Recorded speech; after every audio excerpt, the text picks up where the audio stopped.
Ladies and gentlemen, and welcome back into another edition of Keytime Sports.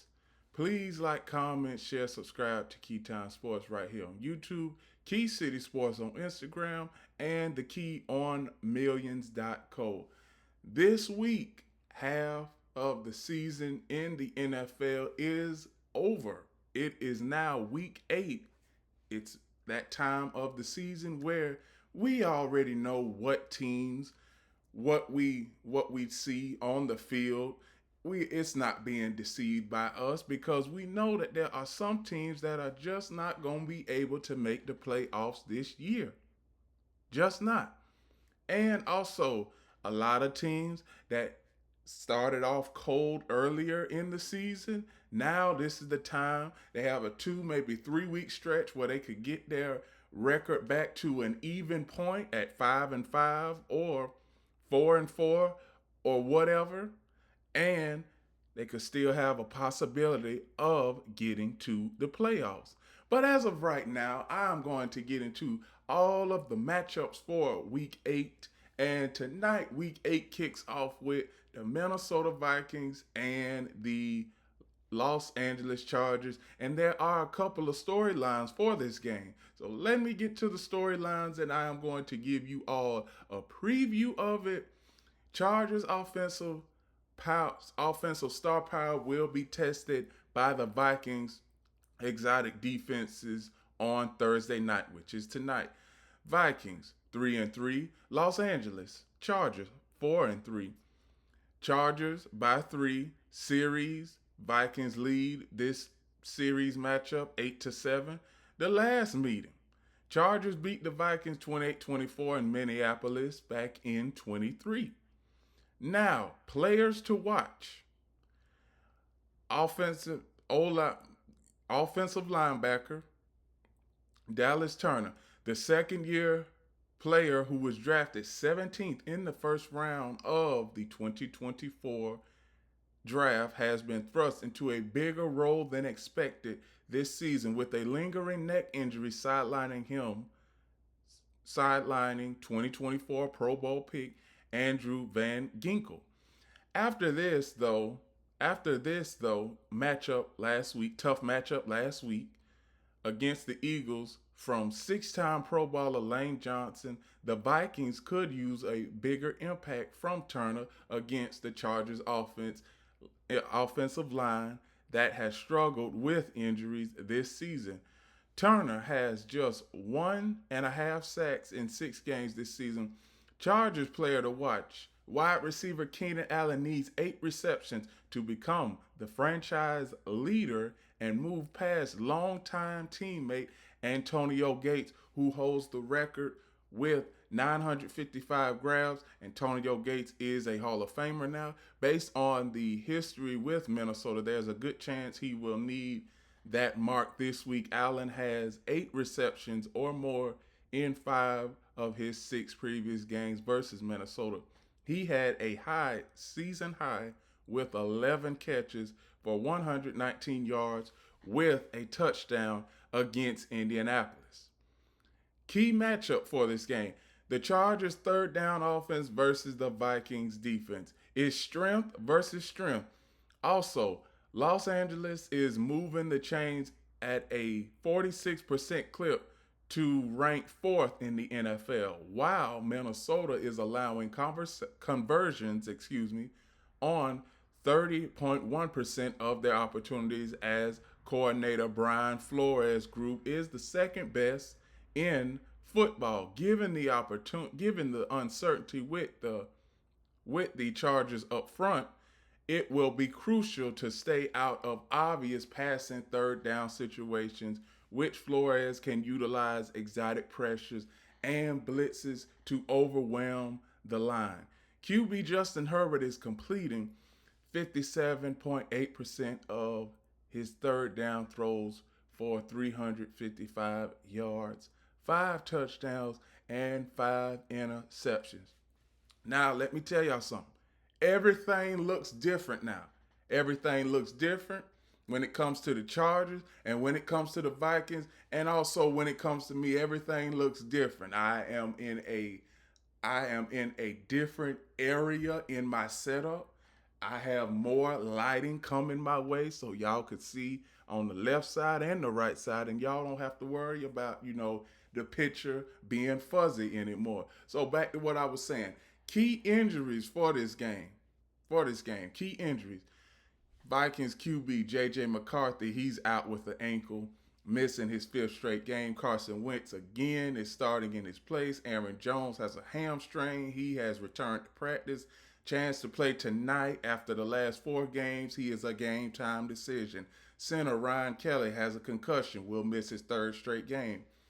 Left tackle Christian Darrisaw, he has a knee injury. He was a late addition to the injury report Wednesday and is questionable for tonight's game. Van Ginkel will be out for the 4th straight game despite practicing on a limited basis this week. Chargers head coach Jim Harbaugh, or as I like to call him, Jimmy Harbaugh, or Mr. Who's Got It Better Than Us. But he been saying that for the last 12 years, and he haven't been successful with that saying. So, Jim, can you just throw that saying away? Jim Harbaugh said it would come down to game day to see if left tackle Joe Alt ankle and right tackle Trey Pipkins, the third knee, would be available. Both are questionable. O-line Khalil Mack elbow he should see more snaps. His second game back from playing mostly in a clear pass rush against the Colts. Now, Colts, I'm still not sold on the Colts, America. Y'all can go ahead and say that I just need to give them the benefit of the doubt, but I'm still not sold on the Colts. Daniel Jones, he really hasn't fit the bill for me, but later on in the season, he's going to be playing against top-notch competition where he is going to need to step up and show out. But back to what I was saying when it comes to the Vikings and the Chargers. Defensive back Elijah Molden Thumb is questionable for tonight's game. Series notes. The Vikings have won both matchups in Los Angeles since the Chargers moved from their San Diego location in 2017. The Chargers broke a 3-game losing streak in the series when Herbert engineered a fourth quarter comeback in 2023. Stats and stuff. The Vikings wide receiver Justin Jefferson has 529 career receptions, the second most in NFL history through a player's first 6 seasons, with 36 more over the next 11 games. Justin Jefferson would pass Jarvis Landry for the all-time lead. Vikings wide receiver Jordan Addison had a career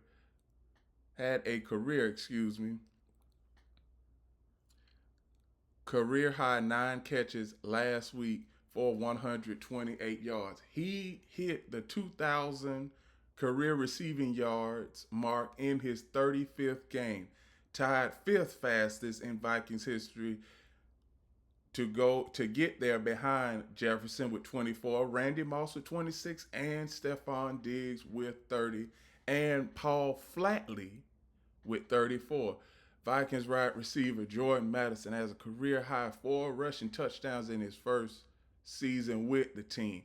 The Vikings have multiple sacks in 10 straight games, the longest active streak in the NFL, the 4th longest in team history. Miles Price has had a long 38-yard kickoff return last week versus the Eagles. Will Rackard made his career most 5 field goals in as many attempts last week, including a 59-yard field goal to improve to 13 of 14 on the season. The Chargers have a league-leading 5 players with 20 receptions. Herbert threw for a career-high 420 in the loss to the Colts. His previous was 405 against the Vikings in Week 3 of the 2023 campaign. Orrin Gransden II had 164 yards receiving versus Indianapolis, the second highest total by a rookie tight end since AFL since the AFL NFL merger in 1970. Mark Bravo had 176 yards for the New York Giants in 1985. This is a little history against Cincinnati. Versatile safety. Derwin James Jr. had 27 tackles in 3 games against Minnesota, but only had one pass defense and no sacks, tackles for loss, interceptions, or forced fumbles. Place kicker Cameron Decker had made 46 of 47 field goals, 97.9%, and 54 of 45 extra points, 98.2% at SoFi Stadium. RB Keiwond Dowell is averaging 2.2 yards after contact. So now we get to the end of this game and my prediction of this game. Now, the point spread, it opened up at 2.5 in the Chargers' favor. Now it's 3.5. Is Las Vegas hoping for a blowout or a closer game? I believe that the Chargers, we all know what the Chargers are. The Chargers are a run-first team. Jim Harbaugh, he really doesn't want Justin Herbert to throw the ball 45 to 50 times.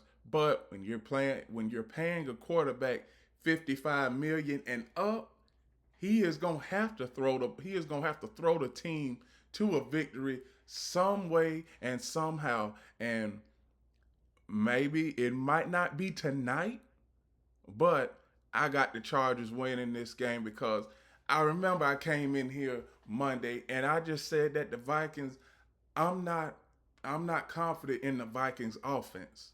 I'm really not, because we all know that their last game versus the Eagles, you had 4 drives that ended in field goals.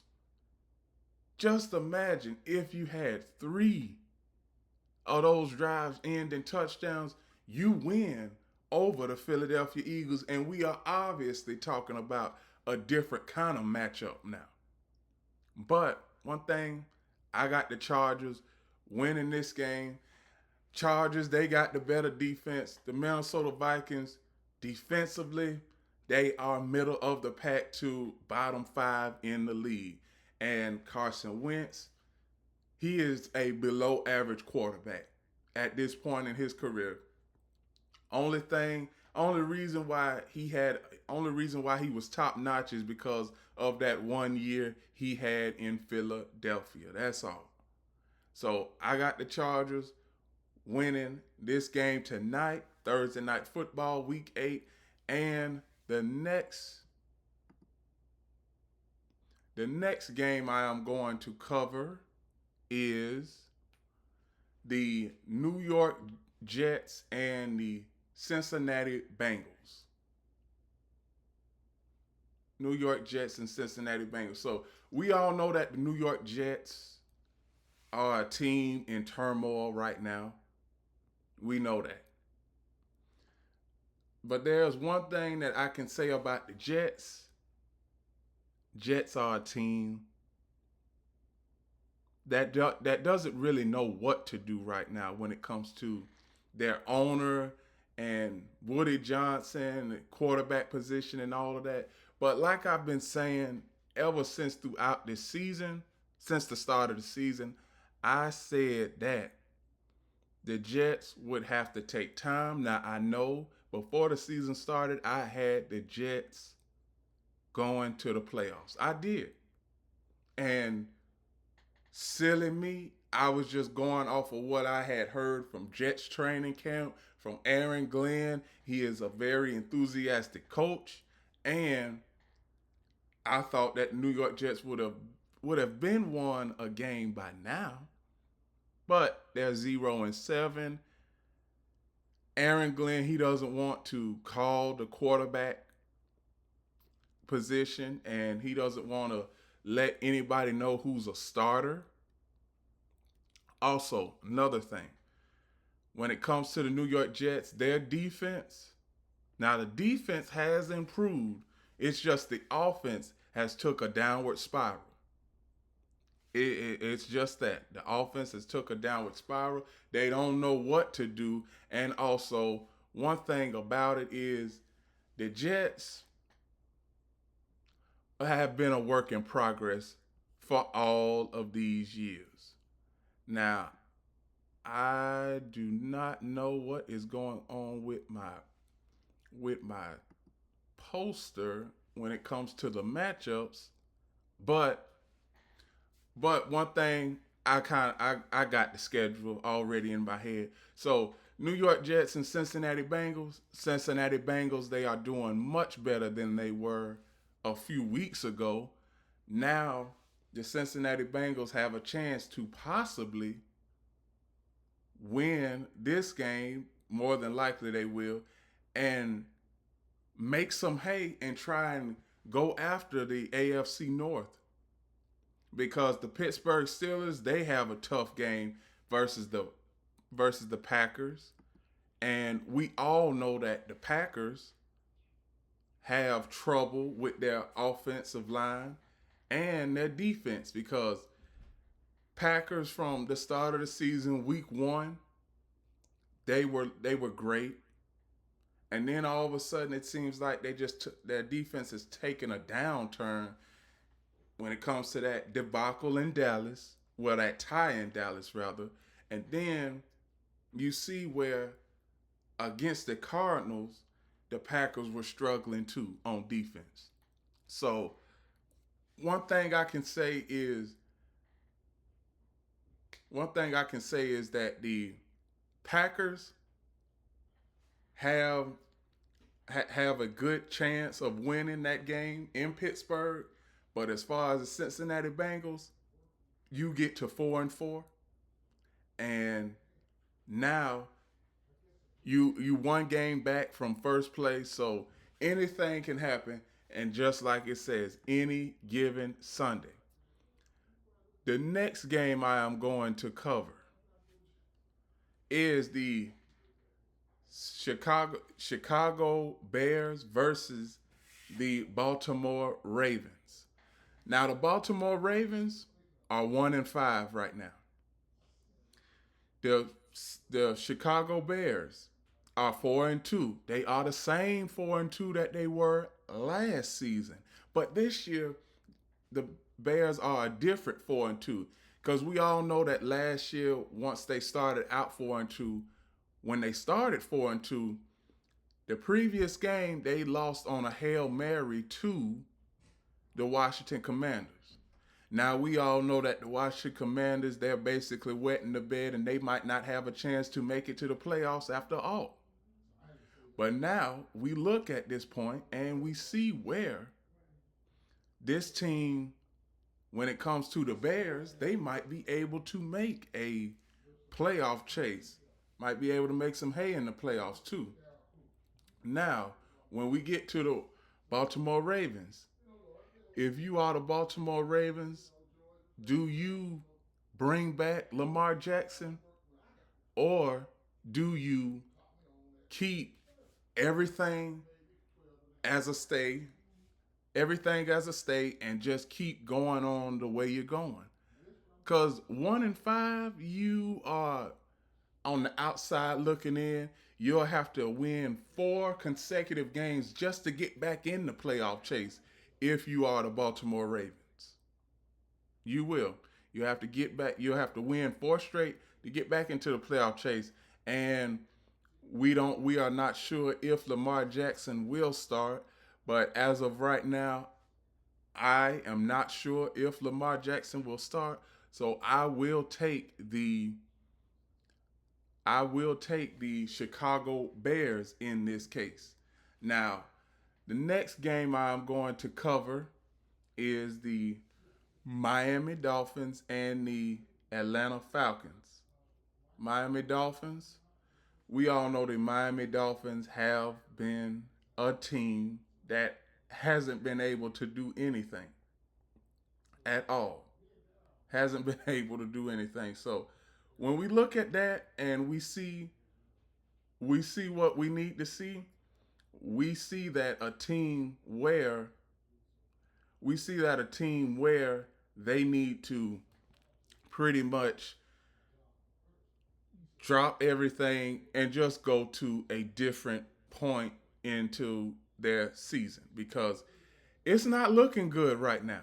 It's really not. It's really not looking good because we know that the Miami Dolphins have been a team where they haven't been doing much. And also, when it comes to a team, there is so much, there's so much when it comes to the Miami Dolphins that we don't know that it's just the tip of the iceberg and we are just getting towards the surface of it. But now, Atlanta, Atlanta in this case, they are a team that should be Atlanta could be a wild card, basically. Wild card.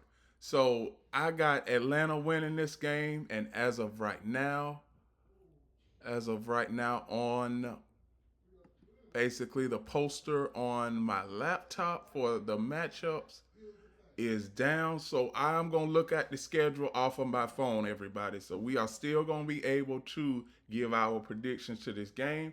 So the next game I'm going to cover, I just covered Atlanta, and now I'm going to cover the Cleveland Browns and the New England Patriots. The New England Patriots, I like what I'm seeing from Drake May. I like what I'm seeing from Keyshawn Booty.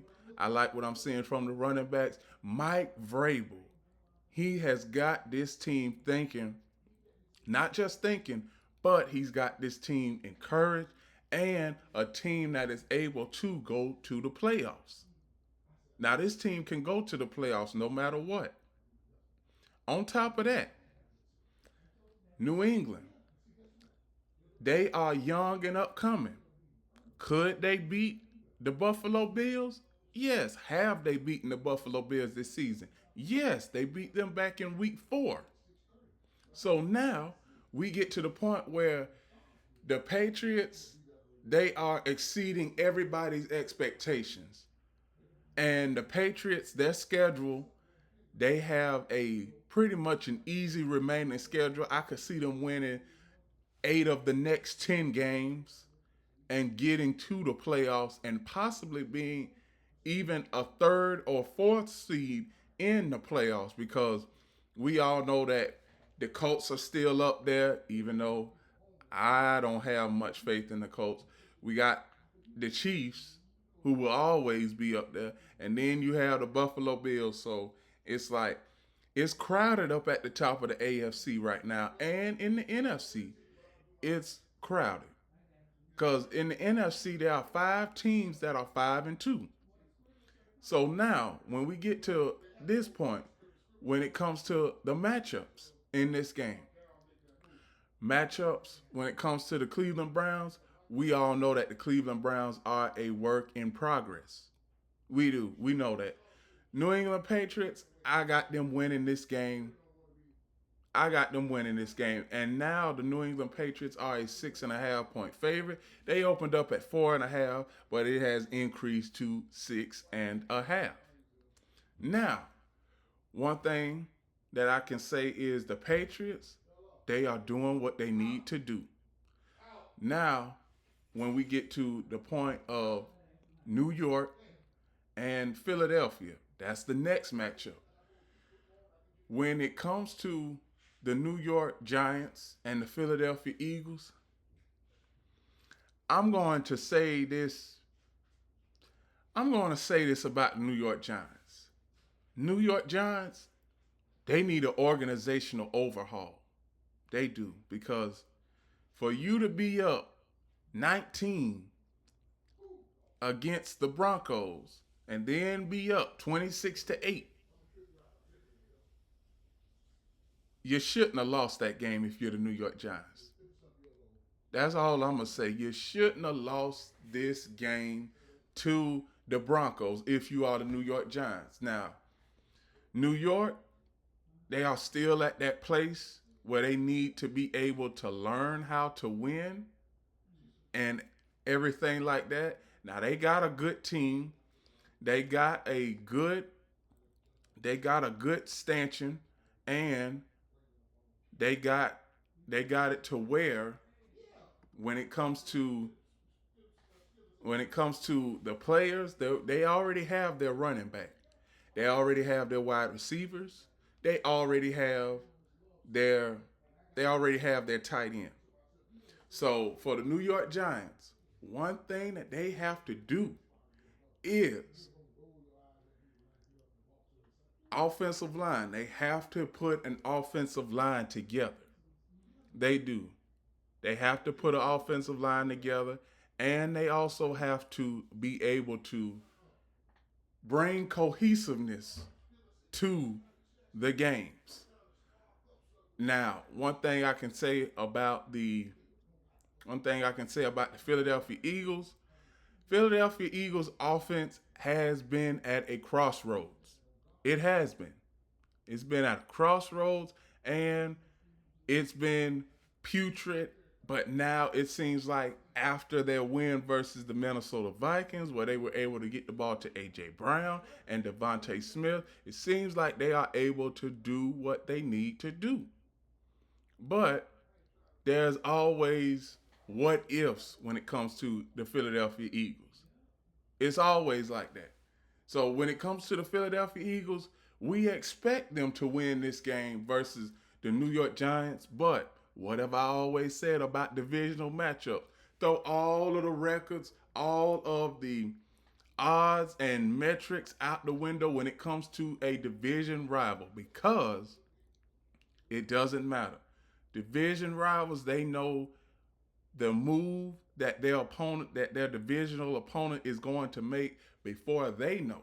So I got the Eagles winning this game, but I would not be surprised if this game is closer than what everybody is predicting it to be.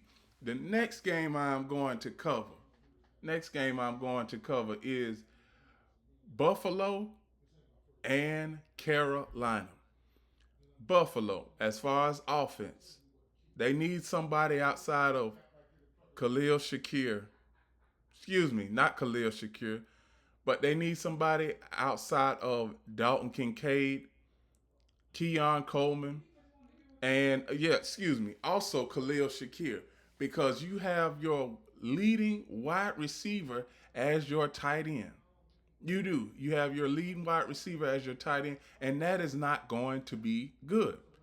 It's not. It's not going to be good. So when we get to the matchup per se, when it comes to the Carolina Panthers are a good team at home. Now, this game is not going to be a blowout. It is going to be a close game because it's just something about the Panthers being at home. Being at home, and it is going to be, I believe the Panthers are developing a home field advantage, if I'm not mistaken. Because the Panthers, in this case, they've done so much in such little time. You have the you have Bryce Young believing in what he can do. You also have a young up and coming team that are trying to learn the basics on how to win and how to get the level of expectation on how to win and how to bring all of this up. Currently, we are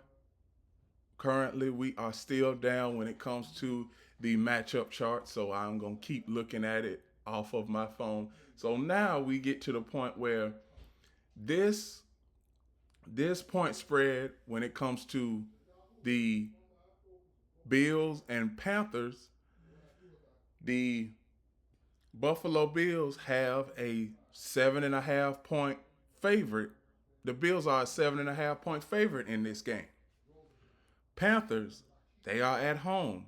Now, I think that the Panthers will keep this game close, but in the end, the Bills will win this game and the Panthers will go to 4-5.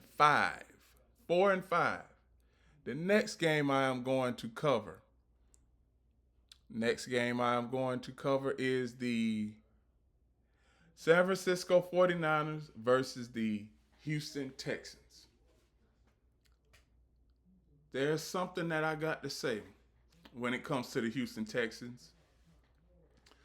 Ryan Clark, ESPN's Ryan Clark, he said that the Houston Texans had a chance at making it to the AFC Championship game. Now, credit, this was early in August. This was early August before preseason started and even before the regular season started. But now we see where Houston has took a step back, and it's mainly because of that offense. It is. It's mainly because of that offense. Offense is 27th in football when it comes to the offensive line. As far as protection, offensive line for the Houston Texans is 23rd in football. Now, there's one thing that I can say when it comes to the 49ers. 49ers are one of those teams that are one of the five teams that are 5-2 in the NFL right now, in the NFC. So now we get to a point where who is the number one team in the NFC? We don't know because there are so many teams with the same identical record in the NFC. And we got this one team in the AFC, the Colts, who has the best record in football. We got so many good teams. We don't know who is the definitive number one. We don't know, and we probably won't know until the end of the season because everybody who is 5-2 in the NFC has to play each other at least once in the remaining 9 games. The top teams in the AFC has to play each other at least twice in the remaining 8 to 9 games of the season. So there will not be a clear-cut favorite number one in the NFL this season. And I don't think that we were not going to have a clear-cut number one in the NFL this season, no matter what conference that you are in. The next game I'm going to cover is the Tennessee Titans and the Indianapolis Colts. Now, the Indianapolis Colts, I just got through talking about them a few seconds ago. 6-1, and they are a team that is, we don't know if they're for real or not. And I still don't know if they're for real or not. But I'm just going to go down a list and tell y'all who they have played. The Colts, they played Miami. We already know that Miami is a bad team. They have also played Denver. Okay, you got a quality win there. Also, the Colts, they've also played the Chargers. Okay, you got another big time win there. You only got two wins over competent and upper echelon competition. Now the back half of the Colts schedule, that is what I want to see, because week 13, the Colts, they head to Kansas City to play the Chiefs in Arrowhead. So that is going to be a game basically for home field advantage, and possibly, that is going to have major playoff implications on the line in that game. So no matter what people say about the Colts, I got to see Daniel Jones do it against teams like Kansas City. Got to see him do it against teams like the 49ers, against the Philadelphia Eagles, and against teams like that. All of these teams that he has played, whether it's the Cardinals, Dolphins, Titans, it's really no justice there. It's really not. No justice. And the poster, my matchup poster is still down on my computer, so I'm going to still follow on my phone. So the next game I'm going to cover, Dallas Cowboys versus the Denver Broncos. I like what I saw from my Dallas Cowboys last week. I did. I like what I saw. But one thing, going into a hostile environment, going up to the Mile High City, as I like to call it, and trying to get a win in Denver when the air is so thin up there is going to be one of the toughest early season tasks, because we at the halfway point of the season right now. Week 8, week 9, and when we get to the week 8 and week 9, those are the teams that are trying to keep themselves afloat in the playoff chase. Those are the teams that I'm focused on right now when it comes to from week 8 to week 11. By the time week 12 and week 13 get here, player separation is going to be key for a playoff chase and everything like that. Now, when we get to the Dallas Cowboys defense, they didn't allow many big plays. They didn't. They didn't allow many big plays in the game, even though that they were playing against a divisional opponent that was significantly undermanned. They had 3 of their top 5 wide receivers out. And the quarterback got injured in the middle of the game. So I'm saying to myself, okay, Matt Eberflus, you done gave us a good game. Okay, what are you trying to tell us? What are you trying to tell us as the public when we look at the Dallas Cowboys defense?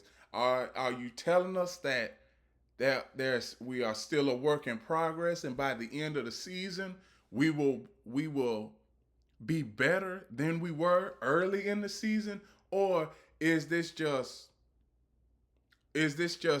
a fortunate matchup that they played and looked really good against? Because we all know that the Washington Commanders, their top running back is out for the rest of the season. He was out as of week 2. Then you have your quarterback Jaden Daniels, who we don't know when he's coming back. And then you also have wide receivers that are in and out of the lineup. So Dallas Cowboys defense, I'm going to be optimistic about the Dallas Cowboys defense this week. But one thing I can say is that we cannot let the Broncos do what they did to the Giants. As a Cowboys fan, we can't let that happen. We can't have the lead for 75% of the game, and then all of a sudden in the fourth quarter, the Broncos go on a scoring rampage, because that will not turn out well. That would not look great at all. It wouldn't. Because statistically, being down by 19 late in the fourth quarter and being able to rattle off 25 to 30 points in the blink of an eye, it's impossible to do. It is. It's impossible to do. So, Denver Broncos, Bo Nix, Cortland Sutton, and I know that I'm missing a few more other wide receivers, but in this case, I know who the matchups are going to be. And Dallas Cowboys defense, they got to be able to defend versus the Broncos, because the Broncos offense in the NFL is 12th in offense right now.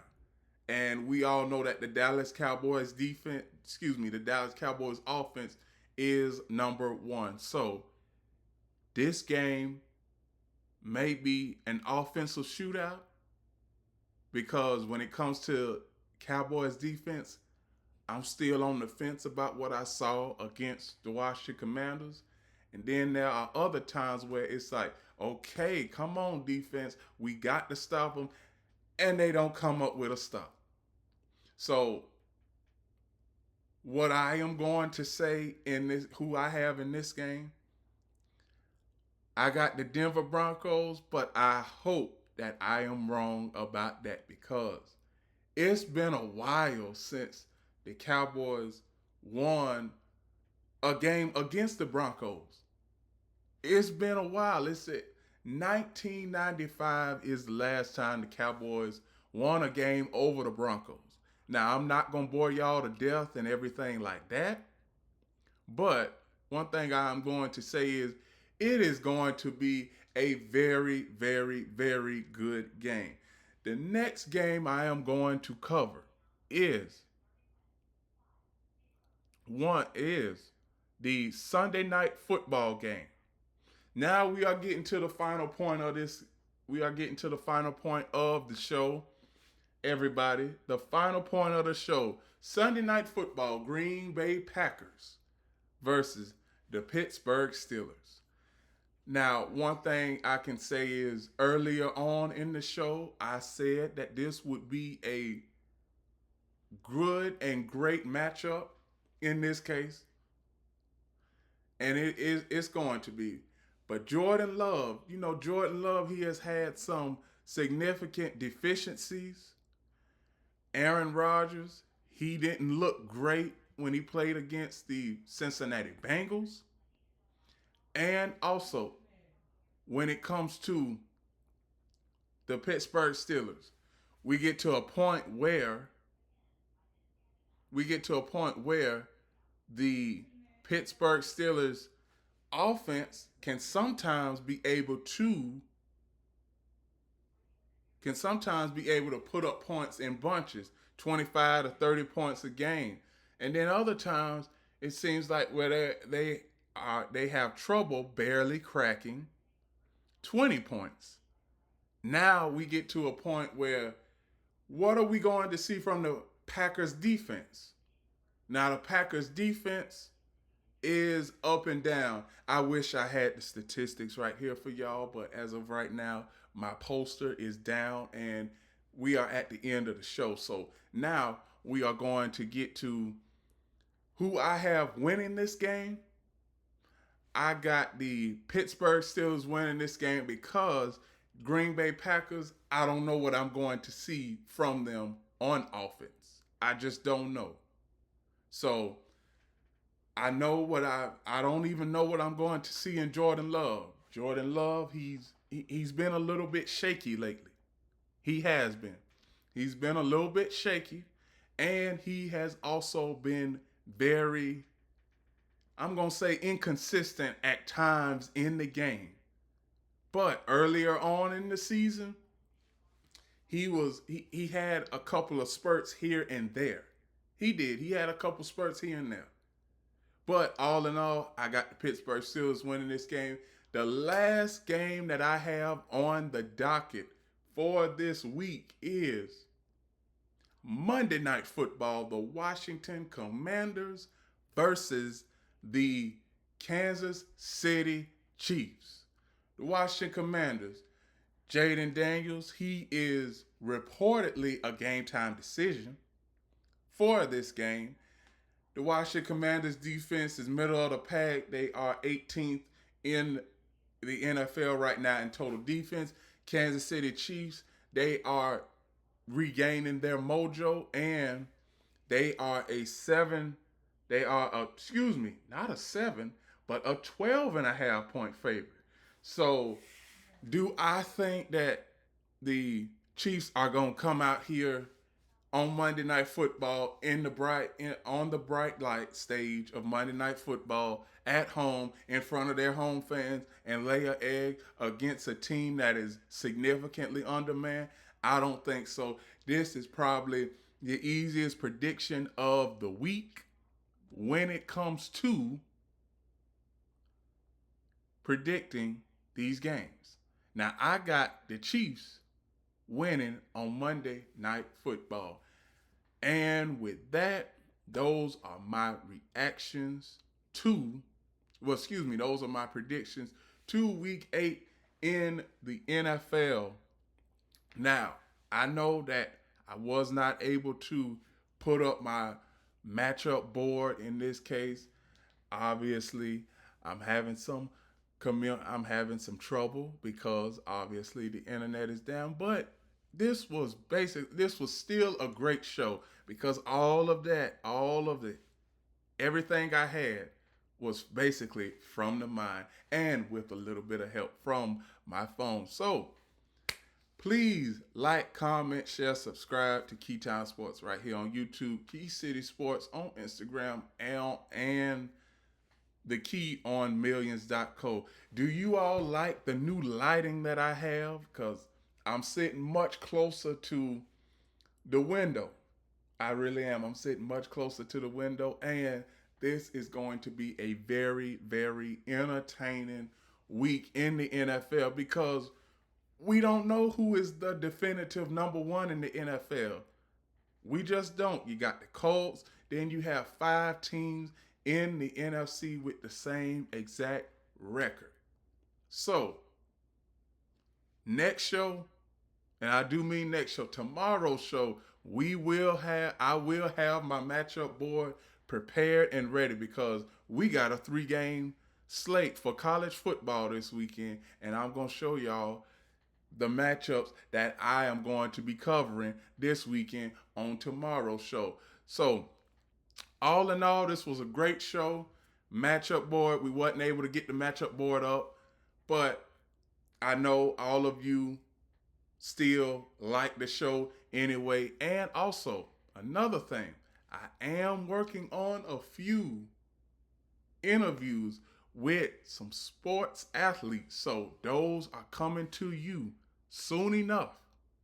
So now, I am going to sign off now. Please like, comment, share, subscribe. Keytime Sports right here on YouTube. Key City Sports on Instagram. The Keyondmillions.co. And remember, everybody, one last thing. The key is always on time.